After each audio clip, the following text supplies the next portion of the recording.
Welcome to Speak Forward English, where we help you master the language with confidence. Hey there! Welcome back to Speak Forward English. I'm Anna, and I'm so excited to be here with you today. And I'm Jack. Great to be here with you, Anna. We've got such a helpful topic lined up for everyone today. We really do. So before we jump in, if you're new here or if you've been enjoying our lessons, please don't forget to subscribe to Daily English Listening. We post new conversations every single day to help you improve your English naturally. Absolutely. Hit that subscribe button so you never miss a lesson. All right, so Anna, what are we tackling today? Today, we're going to talk about something that confuses a lot of English learners: when to use was and when to use were. It seems simple at first, but there are actually some tricky situations. Oh, yeah. I remember when I was teaching English in South Korea, this was one of the most common mistakes I'd hear. Students would say things like, I were at the store, or they was happy. Exactly. So let's break this down really clearly. Jack, why don't you start with the basics? Sure. So was and were are both past tense forms of the verb to be. The key is knowing which subjects go with which form. Let's start with was. We use was with singular subjects, specifically with I, he, she, and it. Right. So, for example, I was tired yesterday. That's correct because I takes was. Perfect example. Here's another one. She was at the office until 7 o'clock last night. Since we're talking about she, which is singular, we use was. Mm-hmm. And what about he was reading a book when I called him? That works too, right? Exactly. He is singular, so was is the right choice. And one more. It was raining all day on Monday. Oh, I remember that day. The weather was terrible. Okay, so now let's talk about were. This is where it gets a little more interesting. Yes, so were is used with plural subjects. That means you, we, and they. But here's the tricky part that confuses people. You always takes were, even when you're talking to just one person. That's such an important point. A lot of learners think, oh, I'm talking to one person, so it should be singular. But that's not how it works in English. Right, so we say, you were amazing in the presentation yesterday. Whether we're talking to one person or 10 people, the form stays the same. Exactly. What about some examples with we and they? Sure.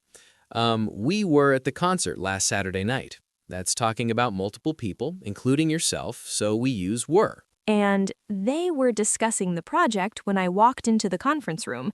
They is plural, so it definitely needs were. Perfect. Now, Anna, should we talk about some of the common mistakes people make?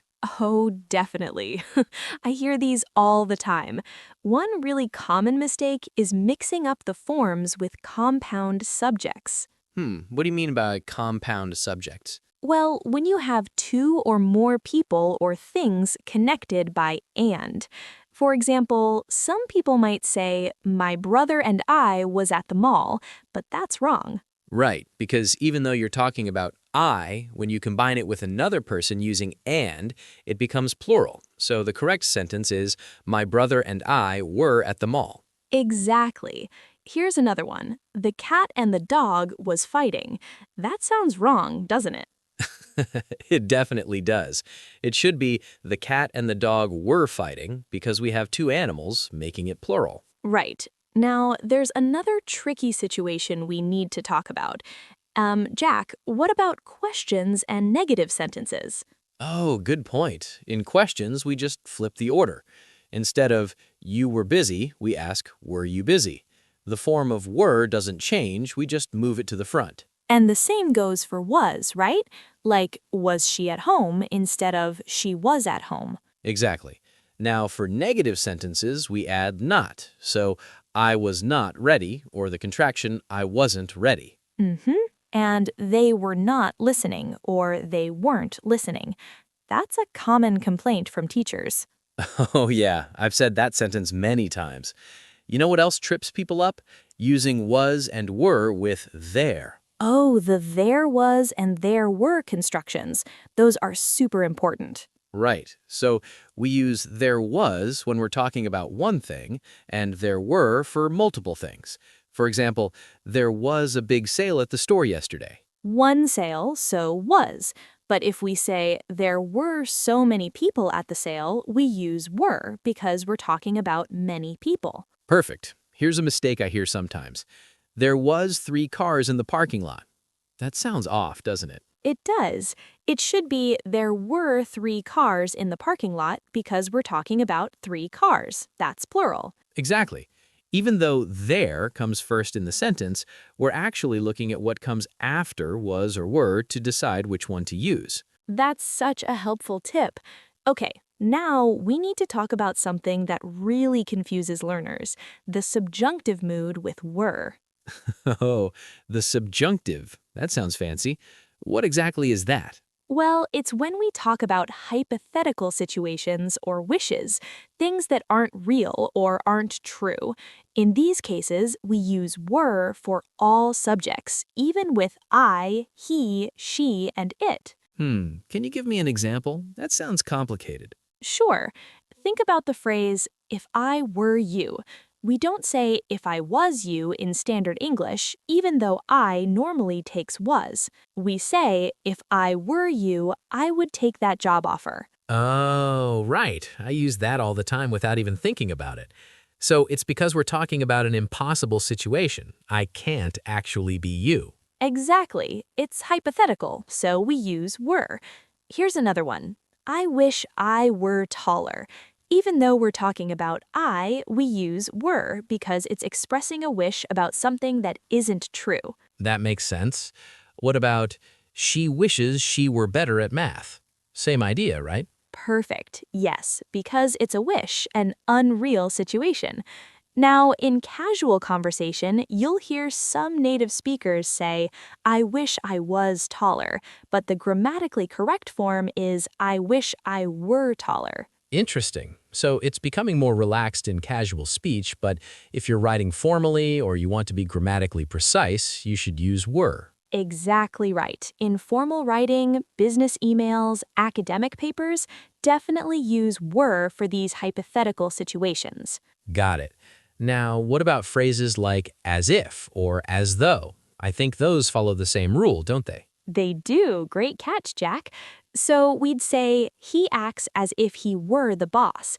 Even though we're talking about he, it's because we're describing something that isn't actually true. He's not really the boss. Right. He just acts like it. Another example could be, she looked at me as though I were crazy. Perfect. And notice we use were with I in that sentence. This is definitely one of the trickier aspects of using was and were. For sure. Now, should we talk about some practice sentences? I think our listeners could benefit from hearing more examples in context. Absolutely. Let's do some scenarios. Imagine you're talking about last weekend. You might say, I was at my friend's house on Saturday. And if your friend asks, were you there all day? You could respond, no, I was only there for a few hours. Right. Now let's add more people.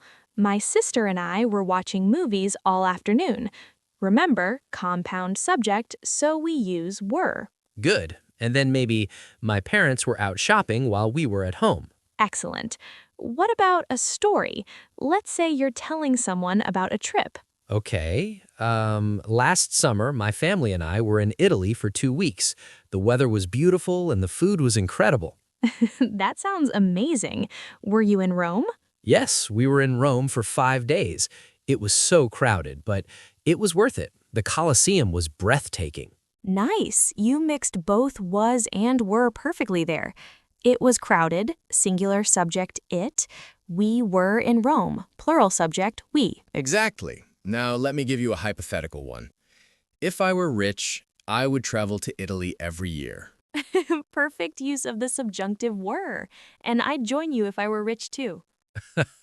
Wouldn't that be nice? Okay, let's think about some question forms. How would you ask someone about their childhood?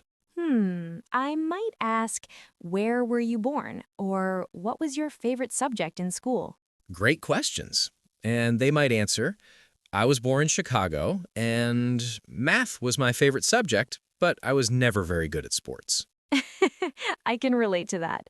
Were you in any clubs or activities? Yes, I was in the chess club, and my friends and I were also in the debate team. Perfect. You know what I just thought of? We should mention how was and were work in continuous past tense too. Oh, absolutely. The past continuous or past progressive tense.